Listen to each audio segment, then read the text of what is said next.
I'm out getting some tomatoes. I need to spray these plants again. They're looking pretty rough, and but they'll be fine. Oh, beautiful, beautiful plum tomatoes. I've been waiting for these for quite some time. Oh, nice, beautiful. Anyway, I wanted to talk to you today about not tomatoes and not really about the high tunnel, but about something that could very easily affect the high tunnel. Something that could wipe out all of my plants, okay? That would destroy it to the point that I wouldn't be able to grow a home garden anymore. This horrible thing that I'm talking about is, it's something that comes with good advice, all right? And I learned about this from some farmers that do small farming, and I learned how this chemical that is out there is filtering its way through the food chain. Let me give you an example. Let's say I go to the hardware store and purchase some straw, or maybe some manure, or maybe both. So I put that out in my garden thinking it's going to satisfy the nutritional needs of my garden and maybe hold down some moisture, keep it moist in there. Well now, wonderful ideas, right? And that's recommended by many, many gardeners. In fact, that's how I set this garden up. I set it up with using cow manure, and didn't bring any straw in. I used some ground cover that was a rollout type material, so it was a man-made stuff. Anyway, what's happening these days is people are buying manure, they're buying straw, and they're putting that in their garden, and suddenly their gardens are dying, and then they can't get anything to grow at all. What's happening here is that Grazon, which is a type of herbicide, is filtering its way through the entire food chain and screwing things up really bad. So I need to caution everybody that might have a garden about using these products. And here's the real problem. This is a persistent chemical. It lasts a very long time in the soil, as in decades. And I have, the information I've gotten back from some farmers is that it has taken them quite literally many years to get their gardens to where they would grow again. One of them has gone through 3 years of soil replacement and nourishment and using certain plants that are designed to leach that chemical out of the soil. And now he's finally gotten it where it will grow certain plants that it would just simply wouldn't grow before. And so imagine having to do that to many acres. What a mess, huh? Well, here's the thing. You have farmers that want to grow their hay or whatever in a field without a bunch of weeds. I get it. And so they're out there doing their thing with the hay, and they're spraying it with herbicides to reduce the weeds. And of course, that's doing the trick. Grazon works really well for what it was intended, but there's just one problem. Once it's in something, it stays in something. Okay, so anyway, the farmer takes and cuts the hay, sells the hay to ranchers. The ranchers feed the hay to their cattle. The cattle then poop in the fields. It's collected. The farmer sells the manure, not thinking that what he fed his cows could kill someone's garden.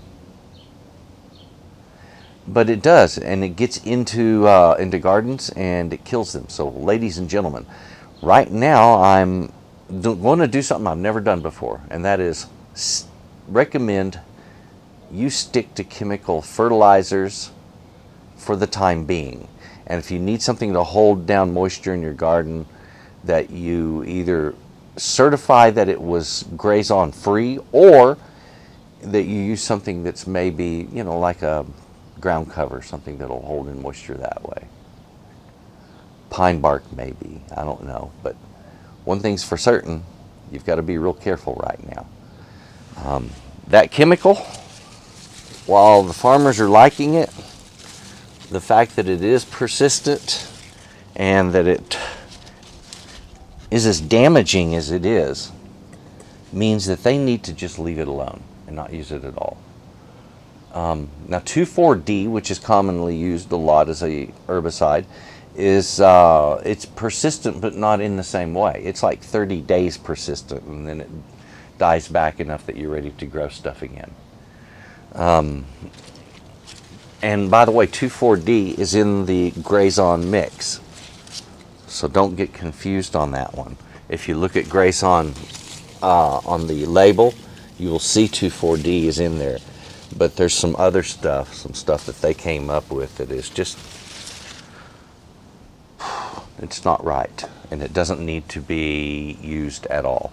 So if you're a farmer, please avoid this stuff. If you're an individual, avoid Grazon. It's a DuPont product. And right now, avoid using manure unless it is certified Grazon free, and avoid using any kind of straw unless it is certified as Grazon free. What a mess. This reminds me of when I did a video on, what am I trying to say?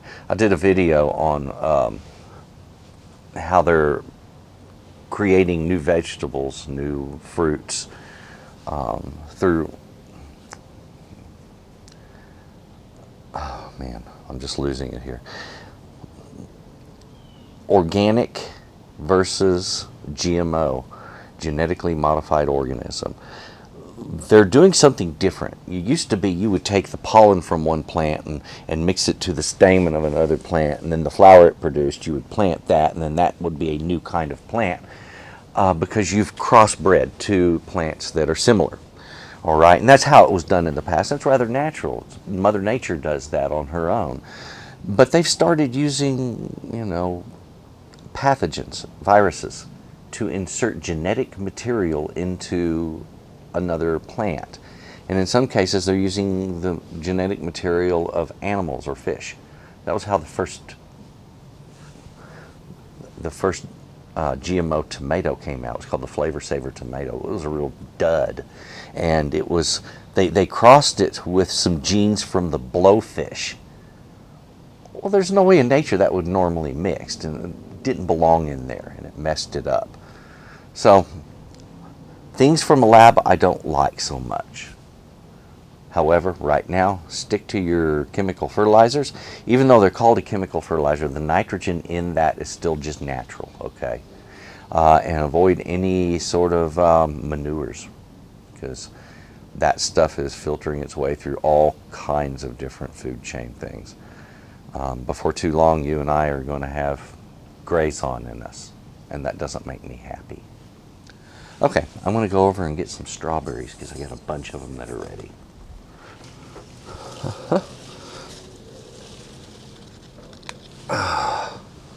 Strawberries.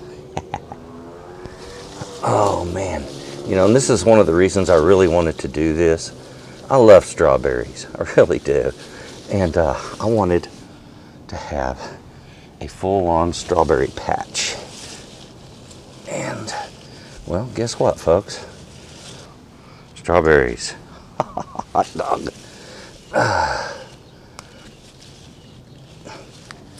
And there have been a lot of blooms on these since. So apparently I picked the right one for high tunnels. And something's been getting on my my brassicas and just chewing them up. And that's not unusual. I've had this problem before, but this time I'm not sure exactly what it is. So I put out some slug and snail bait, and also I've sprayed it, and I'm going to spray it with some detergent next, and then after that some neem oil. So I kind of rotate through things. It kind of sucks that I can't use manure in my garden. Nice. It's really cool, you know, to get to go out to your strawberry patch. And behind me here, this is all my asparagus. Once it starts ferning like this, or let me go back. You can harvest asparagus for about 2 to 3 months, and then at that point, you need to let it fern, okay? And that way it can re-energize those rhizomes below the soil. And that's what's going on back here. So I have spears like this that are just coming up, and I can still harvest some of the spears that are coming up while it's ferning. You can do both, folks. You can still have a little bit of asparagus coming in, but allow each of the rhizomes to have complete ferns so that they can do some photosynthesis and get the nutrition that they need for that rhizome to survive through the next winter and give you plenty more asparagus the next year. So treat your asparagus plants good and they'll treat you good. My carrots are going crazy. I got nice carrots here. And this is broccoli. It's got a head of broccoli growing down there that doesn't seem to be bothered at the moment. Whatever's chewing on this likes the leaves better. So I'm going to keep spraying it and hope they survive. And my cabbage over there is kind of doing its thing. And I've got plenty of weeds, all of which need to be pulled. That's the rough part about having a garden. But folks, it's not that much work when you get down to it. Just pulling a few weeds doesn't take a lot. So as you can see, I've got food all around me. It's doing beautiful. My garlic in some places is great, in other places it's really not so great. But the garlic was in for a couple of reasons. It was in for pest control, which has done very well in the past. There's a lot of critters that don't like onions or garlic, okay? And so they just leave it alone when it comes to certain pests. And they avoid it. And you've got that around your other plants, it kind of acts as a natural immunity to those other plants. Smart way of doing things. Looky there, see that? It's a little baby fennel. I have fennel for weeds. But it gives me this nice herb anytime I want. Cooks great in stews and sauces. It's a neat thing to have around. So sometimes what comes up as a weed can be used. Thanks for watching. Please watch out for Grazon and for anything that it might be in, and until we get this all sorted out and they decide what to do with it. It's sort of like DDT. They had to stop using DDT because it was getting into everything and it was persistent. What a mess. All right, so there you have it. Enjoy your gardening. Please subscribe. Click the like button. It really helps me in placement. And thank you very much for watching. Folks, you have a good day. Bye-bye. Ooh, yeah. Strawberries. Oh, yes.